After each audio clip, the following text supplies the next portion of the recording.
Hello everyone! It's me, Tinay, in Hong Kong. So ngayon, for today's video, ang gagawin ko is magluluto ako ng lamb, yung karne ng tupa. Kasi nagkatay daw sa kapatid ni Madam dun sa China. So may dala siya. Then kanina nilaga ko na ito. Mga siguro 10 minutes lang nalaga. Yung palabasin lang yung mga sebo-sebo niya. Then, ayan, hugasan ko siya ulit kasi ganito sila eh. After mong palabasin yung sebo ng yung parang dumi-dumi ng mga impurities ng karne, hugasan ulit. Yan.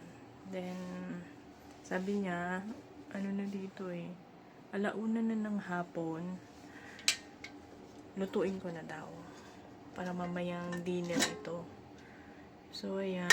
Naglagay-lagay na ako sa pressure cooker na mga ano na ito. Ang tawag dyan. Parang may, yung sangkap niya. May lasa na. Para siyang, hindi ko kasi mabasa eh. Chinese to yun. Chinese yung sulat, guys.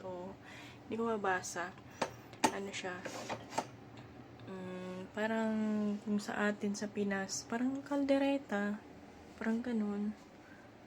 So, hugasan ko muna to. Ito lang yung parang niya. Yung sahog niya, oh. Ewan ko kung anong to. Root crops yata to, pero hindi ko alam. Basta para siyang sibuyas na ganun, binalatan ko. Hugasan ko muna to, guys. Wait lang.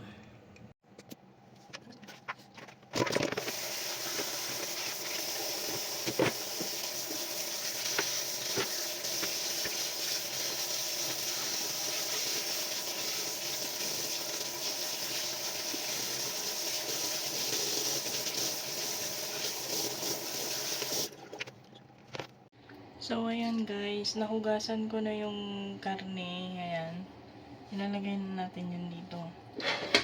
Kamayin ko na kasi kanina pa ako naghuhugas. Malinis yung kamay ko, guys. Ayan. Ayan. Lagay natin yun dito. Parang lampas 1 kilo to eh. Siguro 2 kilo to.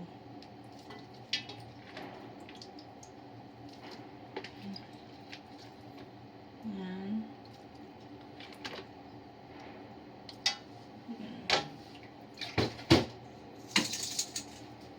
Tapos ito ilalagay ko to. Yan. Yan.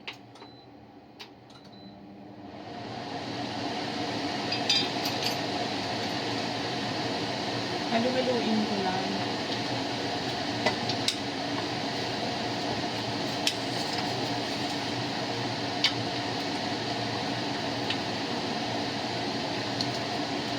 Nilagyan ko na to guys ng toyo, ng paminta.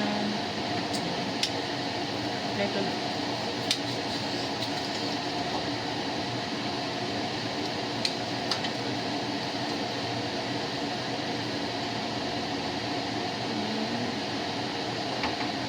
Then, sara na natin.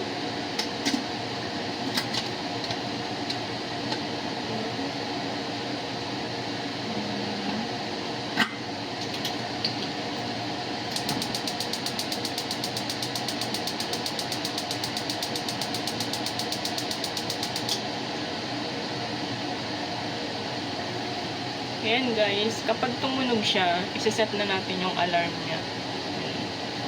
So, mga 15 minutes pa lulutuin yan. Para malambot. Bye! Yun guys, naririnig nyo.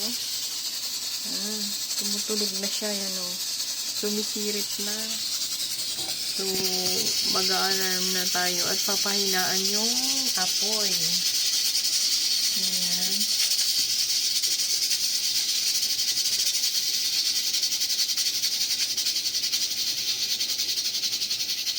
So, ayan guys. Dito na ako magsiset ng timer kasi pag ito, maingay masyado. Ito, pag dito na sa, direct na dito sa sa stove niya, mamamatay na lang yung ano niya, apoy. Hindi na ako babalik kasi punta na ako sa kwarto. Medyo matutulog ako. Iiwanan ko na to dito. Mamaya luto na yan. So, yan lang guys. Ganyan lang yung pagluluto ko ng lamb. Basta yun lang. Madali lang naman. Sa kanila naman kasi pagkakain sila, basta may lasa lang yung pagkain, okay na. Tapos malambot yung karne. Okay na yun. The best na yun sa kanila. So, hanggang dyan lang po yung vlog ko. Tinay ng Hong Kong. Bye-bye!